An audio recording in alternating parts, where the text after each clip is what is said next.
win in their season opener. Modest Buzelis scores 21 points. The Bulls have several players that score in double figures, and the Bulls get a grinded-out win against the Detroit Pistons. We're going to talk about it all and more, but you know what we got to do first?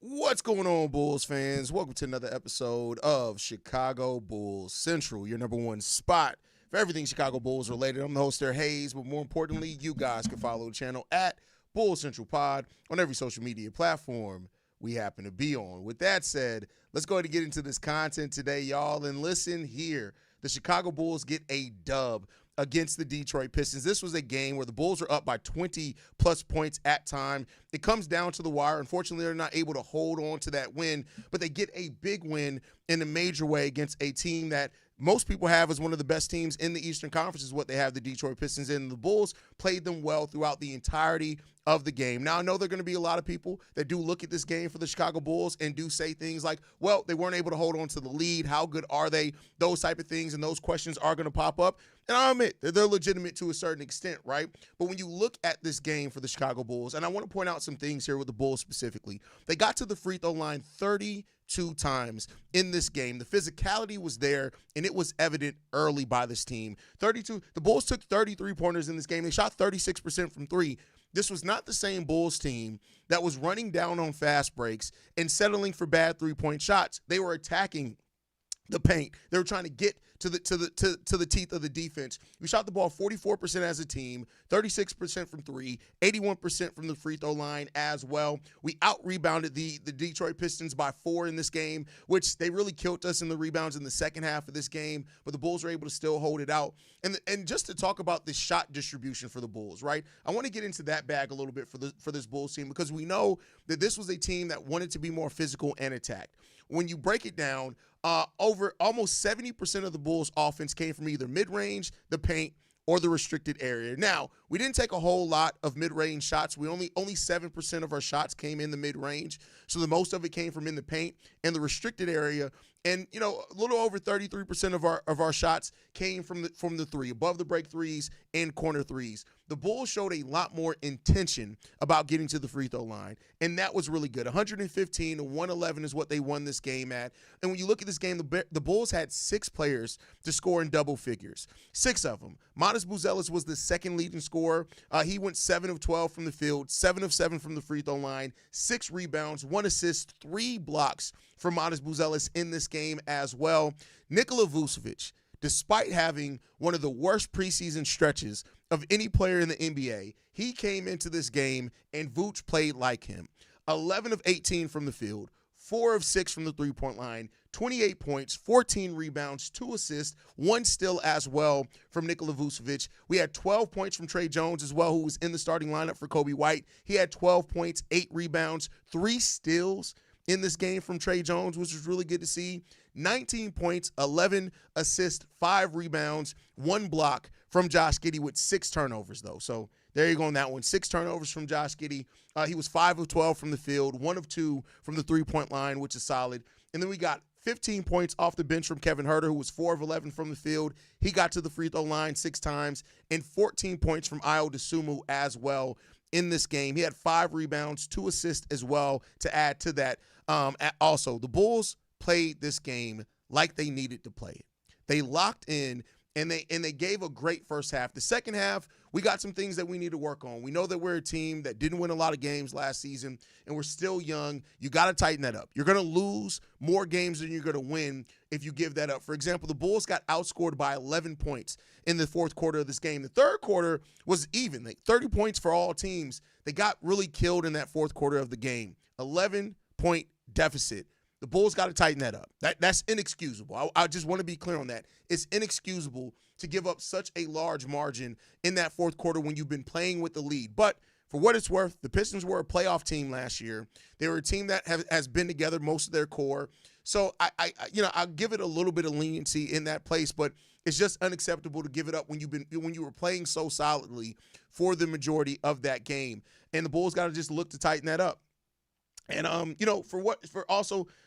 Detroit Pistons only had a lead for 13 seconds in this game. The Bulls led this game throughout the entirety of this game, and you just love to see that. But there are a couple of things that hurt this team today, right? And I want to be clear on it. One of those things, and I know there are going to be some people that look at box scores and try to say that Isaac Okoro was bad for the team. He wasn't. And I'm going to highlight that by looking at the impact that Isaac Okoro had, right? So when Isaac was on the court for the Bulls were plus 17 and plus minus, plus a net rating of plus 40. We had an offensive rating of 142 and a defensive rating of 102. What does that mean? Isaac Okoro did exactly what they wanted him to do when he was out there. Now, does he need to hit the shots better? Yes, but we know offense. He only took 2 shots today. But what he brought defensively, he had 4 assists, 5 rebounds. What he brought defensively was really good. Now, I will say this as a negative, way too many personal fouls. He had 5 personal fouls in this game. You got to do it without fouling Isaac. Isaac's defense is so important to this team. You need him to do it without fouling. If he fouls, it's going to be ugly. You're not going to be able, it's just hard when you're also not scoring the basketball. But like I said, his role is not to score. That is not Isaac Okoro's role. His role is to come out there and be physical and play defense. And he did that. He did that today, and it was really good to see that from him overall. So I say this, the Bulls get this win, 115-111, and they had to work for it. They had to work their ass off for it, but they got it, and they got it done. And that's a good way to start off this season. Bad second half in the game, but a really good way to start off the season. And love to see the Bulls really come out here and give tons of effort like this in a game where, listen, this Bulls team last season probably would have lost this game, especially with the way that it happened in the second half. They probably would have lost this game. Luckily, they didn't. And they had a 57% true shooting percentage. That's really solid as well, right? So the Bulls played. This was better. It was more good in this game than bad. It's just that the bad happened all at one time in one quarter, and the Pistons were able to make it interesting down the stretch of this game. And, the Pistons could have won this game down the stretch. But luckily, the Bulls made enough plays to get this done, and that's just really what it's about. It's about making enough plays and enough moves to get the job done. Somebody asked about P. Will. I want to take a look at what the on-off numbers were for P. Will. So just give me 1 second to get that up.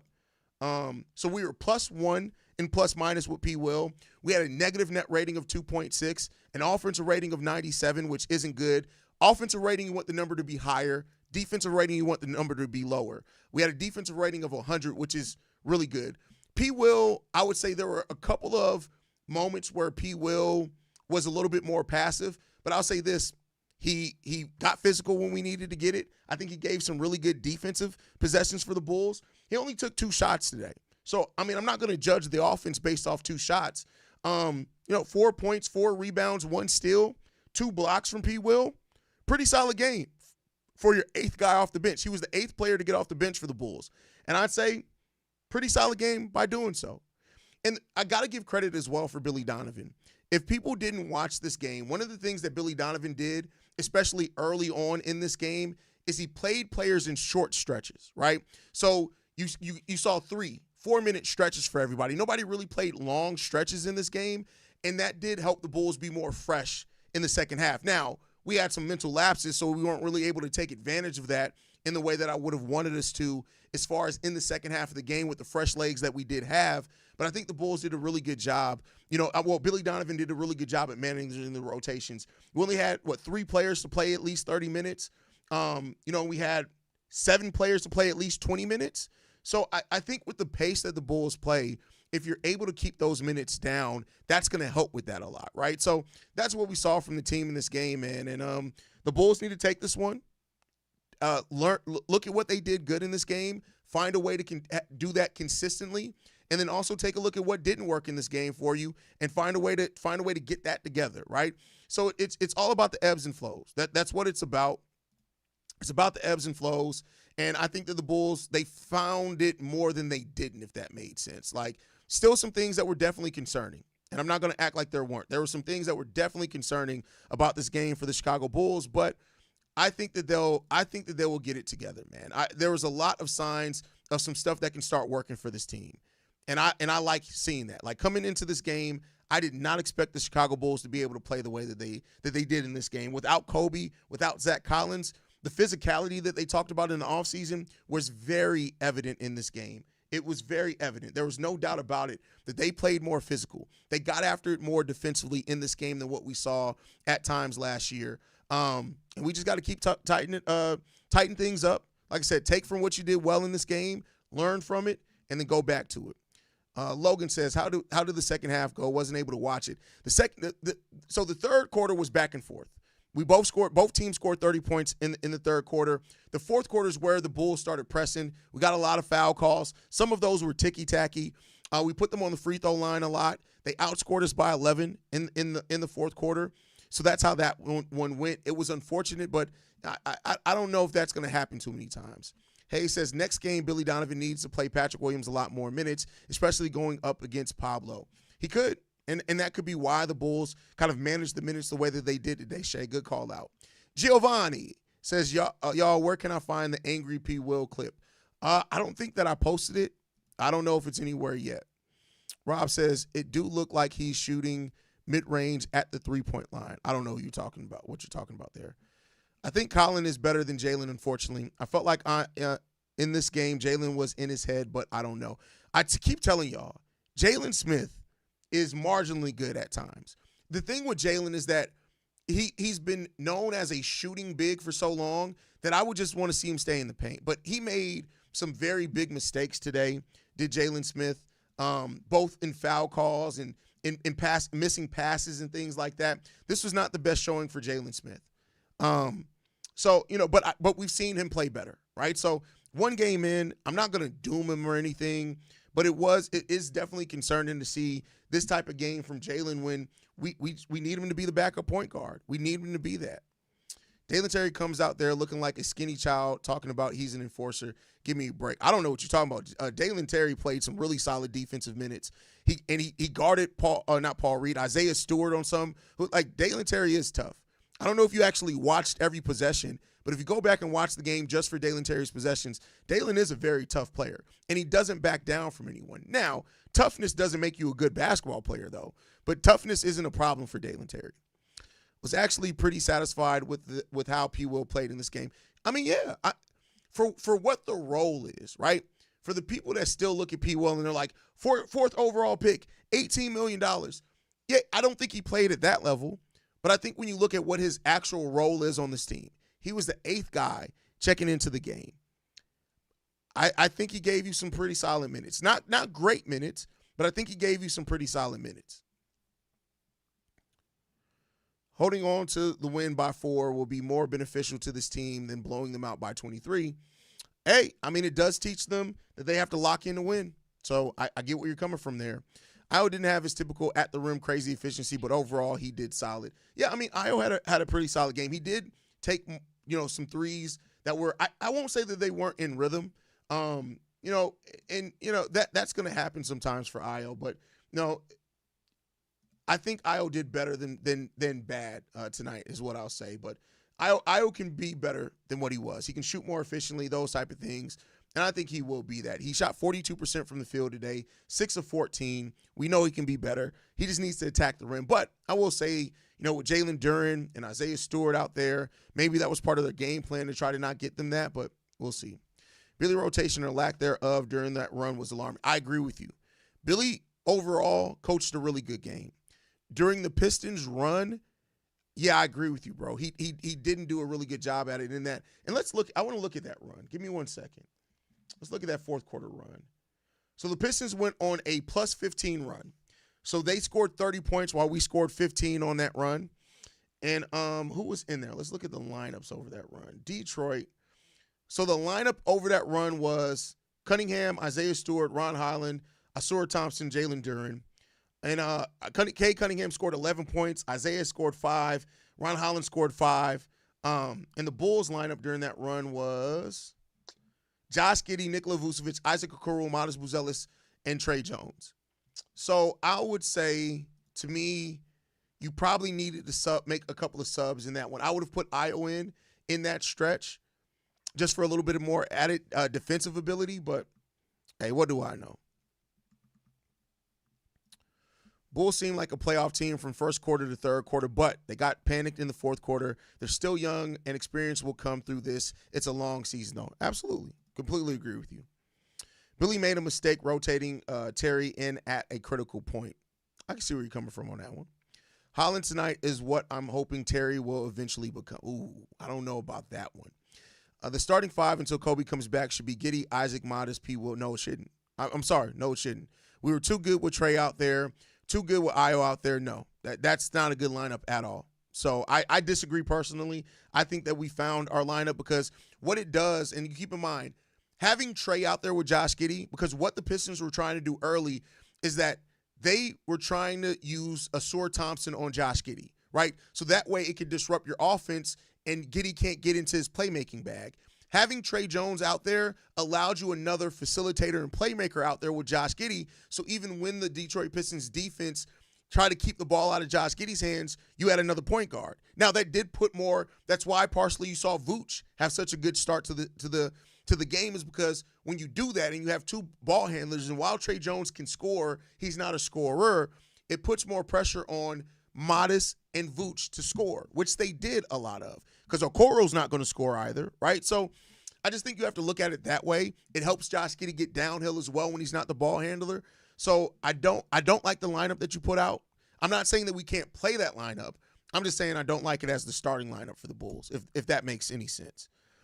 Maybe P. Will needs to be picked more. I haven't seen angry P. Will. I wonder what an angry P. Will looks like. Well, we saw it a little bit today. Giddey, Modest, and Io look solid. That's what most important. The young building blocks on the team played good together. Oh, agree. You know what? I can take a look at that. Let's see. I don't think they all played too many minutes. We'll look at Giddey, Modest, and Io. Let's take a look at it. Let's take a look at that lineup. Modest, Giddey, Io, separated by that. So it's not good. So with those three players on the court together, they played only 4 minutes together, though. We were -7, a net rating of -84. So, but a very small sample size. We didn't see a lot of those guys out there together at the same time. What was it with Io and Modest? Io and Modest played 13 minutes together, just them. It was -22. So, they all had positive impacts over the game. I want to see better balance between those guys, if that makes sense. People will look at during like Petty Roosevelt, look at dumb comments. That's very accurate. That's very accurate. Hayes, I'm not trying to be negative, but Billy Donovan has to make adjustments a lot more quicker, because there's no reason we should have a 20-point lead and win only by 5 points. Well, you got to keep in mind, like, changing the lineup doesn't necessarily mean it's going to change like a team that got that hot. So I can't say that a lineup would have necessarily changed. Of course, I will say you want to try something different. It clearly wasn't working, and I'm not going to be mad at it, but I just don't know if it's going to change it, right? Dalen Terry is a liability tonight, but his mom could be an asset in my bedroom. That's, first of all, that's wild. I should have proofread that before you said that, but that was crazy. That's crazy. That was crazy. That was wild. For you a wild boy, my boy. And that's coming from me. If I say you a wild boy, you wilding for real. Jalen Smith makes ex-Sonic Irvin Johnson look like Toronto Raptors Chris Bosh. That's crazy.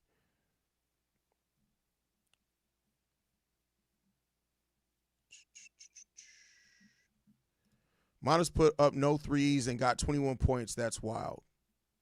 Did Modest definitely shot a three. Did Modest not shoot any? Oh, you mean didn't make any? I was about to say he shot 3 of them. I was about to say I know he shot some. Wait, so is this a hot take? Are the Bears and Bulls going to both be good? Listen, it's one game, Sydney. It's one game. It's one game. I'm not going to let myself get excited over one game. I'm just not going to do it. I'm not going to do it. We shall see what happens.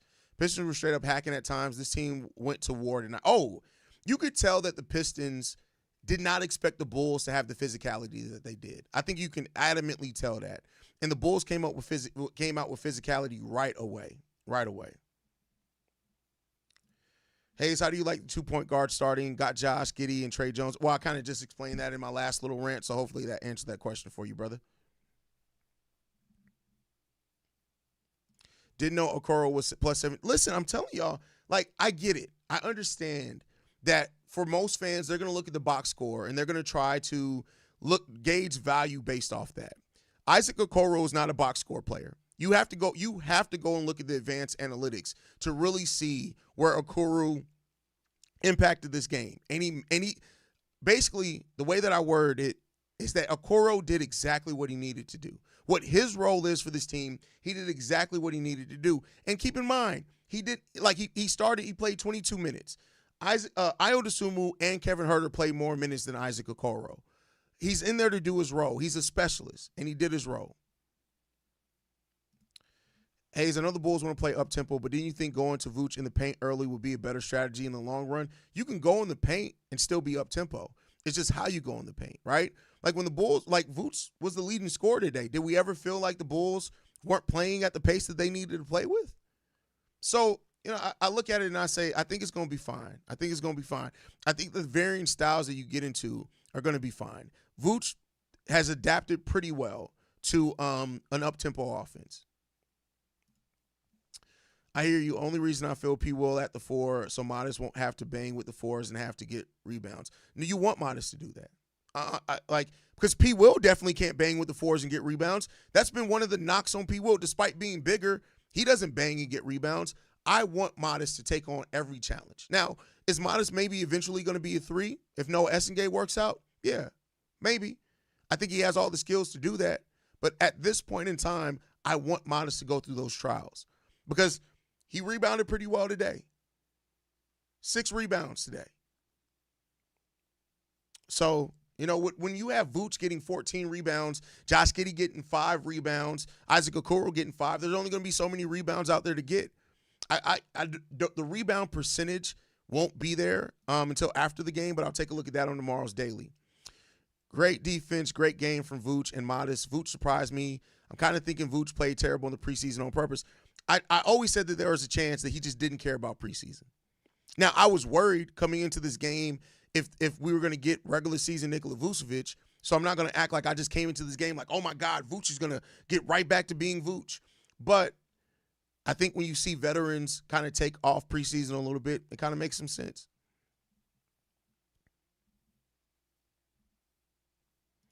Okoro is a glue guy type player. He is the Keith Bogans for this team. He's better than Keith Bogans, but I just mean that's his role. He's out there to do the dirty work, to be the tough guy, to play some defense, take some open shots, and let that be what it's going to be. Hayes, if you like both Giddey and Trey starting, who do you want as the backup point guard until Kobe comes back? I mean, they're just going to do what they did today. It's by committee. If you noticed, Trey Jones came out of the game first, right? And so they're staggering. So even though Trey Jones started, he was one of the first players to come out of the game, and then by the time Josh Giddey set, Trey Jones came back in. So Billy Donovan had a plan for the rotations today. It fell apart in the fourth quarter. So, you can do a combination of it. So it's not as straightforward as like lineups aren't like in 2K, where it's like you have your starters and you have your backup 1, your backup 2, your back. That's not how the NBA works anymore. You can stagger. You can do some things. It's special when you do that. So I don't know if some covered this, but +17 when Okoro was playing, man, is huge impact. Player beyond the box score. Yeah, and it wasn't just the plus-minus. We had a positive net rating of like +60 when he was on the court. So Okoro did his role. He did absolutely what he's meant to do for this team. So glad season is back. Missed this community. Hey, listen, we still be here during the offseason, bro. You ain't got to go completely MIA. I don't disappear completely during the offseason. When do you see Billy utilizing the double big lineup? I don't think you utilize a double big lineup until Zach Collins comes back, personally. Now, I could be wrong on that, but I don't think we see a lot of it until Zach Collins comes back. So that'll be my guess there. I don't know if you paid attention, but Cunningham had a bad shooting. Yes, Cunningham shot the ball like shit today. And part of that was the defense of Isaac Okoro. Part of it. I'm not saying all of it. Io did some good minutes on him too. But yeah, part of that. It's great that we have Trey and Josh who can throw lobs. They really complement Buzelis well. I can't wait to see Noah catching those lobs in the future. Hey, I feel you on that. Feel you. Did he not watch any of the summer content? You know, what I've noticed, and this isn't a knock on anybody, a lot of people don't watch a lot of basketball content after the season ends. Like, you have your diehards, but some people just don't. After the season ends, that's it for them. They may pop in as like breaking news episodes when the Bulls sign somebody and stuff, but a lot of people go away when the summer pops up. Would love Giddey to have a center like Jalen Duren. Those lobs Cade was throwing up for him was nice. Exactly. I agree with that. Eddie Alvarado says, first win of the season. May more come see red. Hopefully. Hopefully we're going to be talking about a lot more wins this season. Do you think can be a hidden X factor for this team? Who do you think can be a hidden X factor for this team? I think Zach Collins, because he's a better suited for an up-and-tempo style. I mean, there's a lot of people. Io could be that. Zach Collins could be that. Kevin Huerter can be that. I think you could do it by committee, right? I think you're going to see that where maybe a couple of games it's Io. Maybe a couple of games it's Trey. Maybe for a stretch it's Zach Collins. I don't know if it's going to be just one guy this season. I don't know if you want it to be, per se, either. Button Rammer says, the ebb and flows of NBA are always going to mean the team can go hot and close a gap, but we in the whole look sharp. Balance and depth are so important. See red. I feel you completely. I completely agree with you on that one. I agree, Hayes. Jalen Smith plays soft for Billy to utilize double big lineup. Yeah, I was high when we signed. I was high on the signing of Jalen Smith, but it just, like I said, he has some games where he looks really good, and I'm not going to act like it's always terrible for Jalen. He has some games when he looks really good, but other than that, I don't know.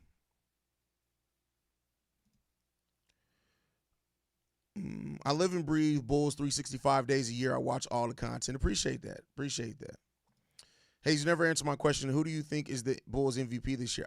Listen, Gino, and I don't mean this to sound derogatory. I don't care. Like, that's not something I care about.